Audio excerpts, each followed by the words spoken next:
Hola chicos, buenos días. Una disculpa por la demora en subir el video, pero no había sido posible. Vamos a ver rápidamente dos temas que nos quedaron pendientes y que sí vendrían en el examen, y con esto ya estaríamos al corriente.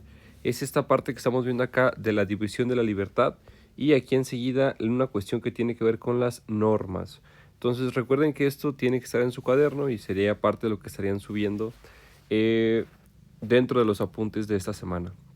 Y bueno, retomándolo rápidamente, si recuerdan el tema de la libertad, habíamos comentado que claro que existe, pero esta libertad no es absoluta, es decir, no somos libres de todo en cualquier momento, ¿no? Siempre tenemos como ciertos límites. Entonces, en este sentido es que les presento estas cuatro divisiones de la libertad que nos ayudarán a entender de mejor manera a qué nos referimos cuando decimos que la libertad no es absoluta al 100%. Y bueno, pues tenemos cuatro tipos, por decirlo de alguna manera, o cuatro divisiones, que sería la libertad física, la psíquica, la legal y la ética. Entonces, comenzando con la física, como vemos por acá, somos libres, o podemos decir que somos libres físicamente cuando hay una ausencia, es decir, cuando no tenemos algún vínculo material que nos esté atando a algún lado. ¿Qué quiere decir esto? Pues que no tenemos alguna cadena, no estamos en la cárcel o no estamos sufriendo violencia para abandonar un lugar, ¿ok? Es decir, si yo puedo salir por la puerta sin ningún problema y abandonar el lugar en el que estoy, puedo decir que soy libre físicamente, sea el lugar en el que esté. Entonces, esta libertad a eso se refiere, a los vínculos materiales, es decir, aquellos que podemos ver y tocar, no nos están atando a algún lugar físico.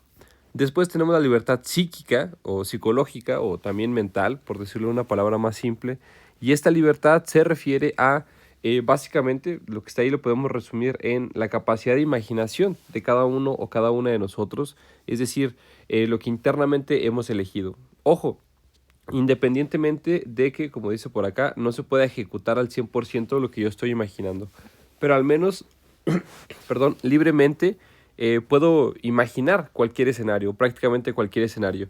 En esta parte, pues no se puede meter a alguien más, ¿no? A decidir por mí qué es lo que debo o puedo pensar. Entonces, pudiéramos decir que somos libres psíquicamente cuando echamos a volar la imaginación y empezamos a pensar en un montón de cosas. Y como lo había mencionado en el salón en algunas ocasiones, me parece en lo personal que este tipo de libertad es lo que le da mucho valor y sentido a la capacidad del ser humano, porque a pesar de que puede pensar los escenarios más horrendos y los peores que se les ocurran, pero no hacerlos, es decir, controlarse, tratar de, como dice aquí, superar lo instintivo, pues eso le da mucho valor al ser humano. Y también puede imaginarse los mejores escenarios y tratar de lograrlos. A lo mejor no llega a consolidarlos al 100%, pero en ese camino de tratar de lograrlos les aseguraría que avanzaría mucho, cualquiera que sea el ser humano. Y bueno, finalmente, bueno, no, todavía no es el final. En el tercer lugar tenemos a la libertad legal, que sería, vamos, por decirlo de alguna manera, perdiendo esta libertad conforme vamos adquiriendo más vínculos de conciencia. ¿Qué son los vínculos de conciencia? Cualquier compromiso y cualquier promesa que tengamos con quien sea que estemos relacionándonos. Hay vínculos de conciencia que son mucho más explícitos o más formales, por decirlo de cierta forma, como esta cuestión de llegar temprano al trabajo, y hay otros más informales, como por ejemplo prestar el dinero, devolver el dinero que nos han prestado, llegar a cierta hora a casa o ser puntuales con quienes tenemos una cita. Entonces, fíjense que cuando rompemos algún compromiso, alguna promesa, lo que va a ocurrir es que va a haber un remordimiento de conciencia. Entonces, esa libertad legal podemos decir que la vamos comprometiendo conforme nosotros pues vamos creciendo en la vida. Piénselo, cualquier persona cuando es pequeña en edad va, va teniendo más libertad legal porque no tiene vínculos, no tiene promesas o compromisos hechos. Pero conforme esta persona pues va creciendo y se va relacionando con otras personas, obviamente que va a ir adquiriendo más vínculos. Y esa adquisición de vínculos es lo que lo hace un poco menos libre legalmente. Ya estos pudiéramos hablar del matrimonio o en el noviazgo de la fidelidad también. Pero es eso, nos referimos a compromisos y promesas que si se rompen hay un remordimiento de conciencia, hay cierta culpa. Y ahora sí, finalmente la libertad ética. La libertad ética, pues como dijeron en algunos salones, es un poco utópica o un poco difícil de lograr. y yo creo que sí, pero pues al menos está ahí para tratar de acercarnos lo más posible. Básicamente la libertad ética se refiere a personas donde no están guiadas o donde no son guiadas por ningún resentimiento, por ninguna pasión, que una pasión pudiera ser como un gusto desbordado, ahorita pongo un ejemplo, por ninguna fobia, no tiene odios hacia alguien, y entonces esta ausencia de esas como emociones negativas lo que va a hacer es que la persona sea de verdad libre, que no tenga ningún impedimento, como dice por aquí. Entonces, aunque tenga ciertas obligaciones, a la persona no le pesan, porque no es algo que tiene que hacer, sino que personalmente decide adherirse a esos valores buenos, ¿no? Les decía en el salón, por ejemplo, que si una persona, vamos a suponer que ahorró mucho dinero en Navidad porque no se gastó en regalos, pudiera hacer algo bueno, no ser tan consumista y demás. Pero si le preguntamos por qué, la persona dice, ah, pues es que no he perdonado a mi familia, me caen gordos, los odio, son unos egoístas, bla, bla, bla, bla. Entonces no estamos siendo libres, porque estamos siendo guiados por estas emociones negativas, ¿no? O la cuestión de las pasiones, yo pudiera ser el mejor cirujano cardiólogo de la ciudad, pero en realidad lo soy porque pues me encanta el dinero, entonces tengo pasión por el dinero y me pagan 150,000 pesos por operación. Bueno, entonces ahí tampoco estaría siendo libre del todo ético, porque me está guiando esta pasión. Entonces, por eso si se fijan, es como un tanto utópico, porque es difícil de lograr, es difícil desprendernos como de todos esos impedimentos emocionales por los que obviamente todos pasamos. Y finalmente tengo acá otro concepto que es igual de importante, creo que algunos de ustedes lo tocaron en el salón en algún momento, la idea de libertad o libertinaje. Pues ¿qué es el libertinaje? El libertinaje sería este exceso de uso de libertad, básicamente. Es decir, usar nuestra libertad para transgredir las leyes, las obligaciones y afectar también la libertad de otras personas, ¿no? Por eso acá les pongo, no se respetan los límites de las obligaciones de la sociedad, básicamente. Entonces eso es el libertinaje, en pocas palabras, el exceso de libertad, sea en el escenario que sea matar a otra persona o agredir a otra persona, o cualquier cuestión que tenga que ver con transgredir la libertad de otra persona. Entonces, este es el tema de la división de la libertad, nos faltó este, y finalmente, con este viene un poquito más rápido, que son las normas o las reglas. En primera instancia, pues este punto atiende a qué es una norma. Bueno, una norma es una prescripción, es decir, es algo que nos dicen antes de cómo tenemos que hacer algo. Todas las normas, chicos, tienen esta estructura. Eso no lo puse por aquí, déjenme se los menciono. Esto que está aquí es la estructura. Es decir, si recordamos nuestras clases de la preparatoria o de TLR, en la nivel que sea, ¿se acuerdan que teníamos sujeto, verbo y predicado, no? Bueno, pues aquí es algo similar, solo que va a ser sujeto, acción y factor normativo. Déjenme mover esto para acá abajo para que quede espacio para escribir ahí arriba. Ahí está. Entonces, y en realidad saben que este va para acá. Una disculpa. Entonces sería sujeto, factor normativo y acción. Todas las normas tienen esta estructura. Para eso les voy a poner un ejemplo. Pudiéramos decir, todos los empleados, estamos hablando de una totalidad, todos los empleados, no sé, deben llegar temprano. Fíjense cómo cualquier norma, piensen ustedes ahorita en una norma, sea la que ustedes quieran, formal, informal, es decir, algo que sea un reglamento de trabajo o cualquier otra cosa, va a tener esta estructura sin excepción. Todas las normas dicen quién debe de hacer algo y también dicen que el factor normativo, ¿cómo lo vamos a entender? Deben, no deben, pueden, no pueden. Ahí está. Esas serían las tres partes, perdón, de la estructura de la norma. Tiene un sujeto, es decir, a quiénes deben de hacer esa norma, qué es lo que deben de hacer, como aquí dice deben, también puede decir no deben o no pueden o pueden. Y la acción, qué es lo que queremos normar. En este caso, pues queremos que lleguen temprano los empleados. Y así sucesivamente con cualquiera que se les ocurra. Ningún alumno debe de comer en el salón de clases, por ejemplo.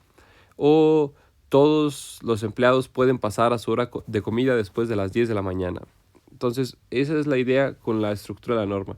Tiene un sujeto, tiene un factor normativo y también tiene una acción. Piensen en la que ustedes quieran y va a tener esa estructura. Miren, pues aquí esto sí lo había puesto. Déjenme pongo una pequeña flecha. Que era esto que les decía del factor normativo, es alguno de esos. Debe, puede o no debe. ¿Ok? Bueno, y entonces, perdón, vamos con los tipos de normas, que tenemos 4 tipos de normas: trato social, religiosas, jurídicas y morales. Esta les va a tocar identificarlas en el examen. Vienen por ahí creo que 10. Entonces, ¿cuáles son las de trato social? Las normas de trato social son aquellas que buscan hacer más agradable la convivencia humana. Por ejemplo, decir por favor, decir gracias, no escupir en la calle, no hacer ruido en exceso en la calle, quizá no ir molestando en el transporte público.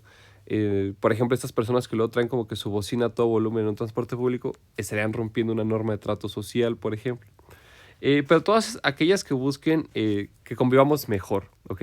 Si se fijan, estas son muy informales.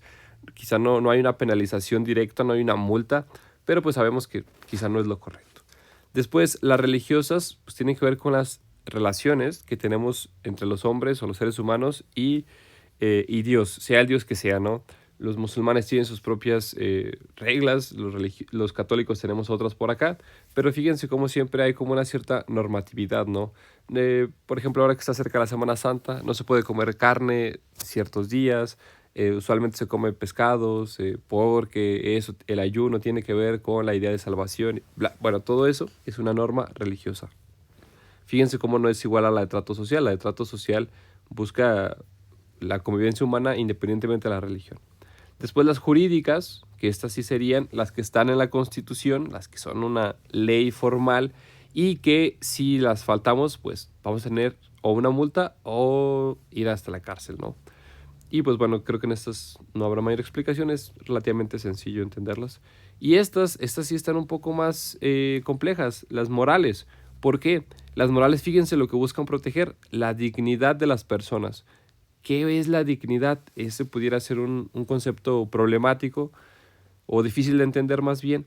Pues la dignidad, básicamente, para hacer el cuento corto, pudiéramos decir que es el valor que tiene cada persona por el simple hecho de ser persona. Entonces, bajo esa premisa podemos pensar que todas las personas merecen un trato digno, que tengan sus derechos fundamentales: educación, salud, vivienda, comida, todas esas cosas que todos deberían de tener. Lamentablemente sabemos que no es así.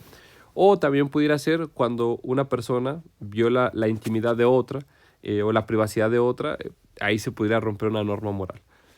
Por ejemplo, miren, si hablamos de la no discriminación, no tratar a alguien diferente por su color de piel, por su origen étnico, por su orientación sexual, cualquiera que se rompiera, cualquier acción que vaya en contra de eso, estaremos hablando de una falta a una norma moral, porque se está faltando la dignidad de un grupo determinado de personas. ¿Ok? Las cuestiones clasistas, tratar bien a una persona de cierta clase social y mal a otra persona de otra clase social, ahí estaríamos hablando de cierto clasismo. Igual les decía con el racismo, la homofobia, cualquier cuestión de ese tipo tiene que ver con faltar a la dignidad de las personas. Entonces las reglas o las normas morales tratan de proteger esa dignidad. Entonces tendríamos no discriminar, no ser clasista, no ser xenófobo, no ser homófobo, bla, bla, bla.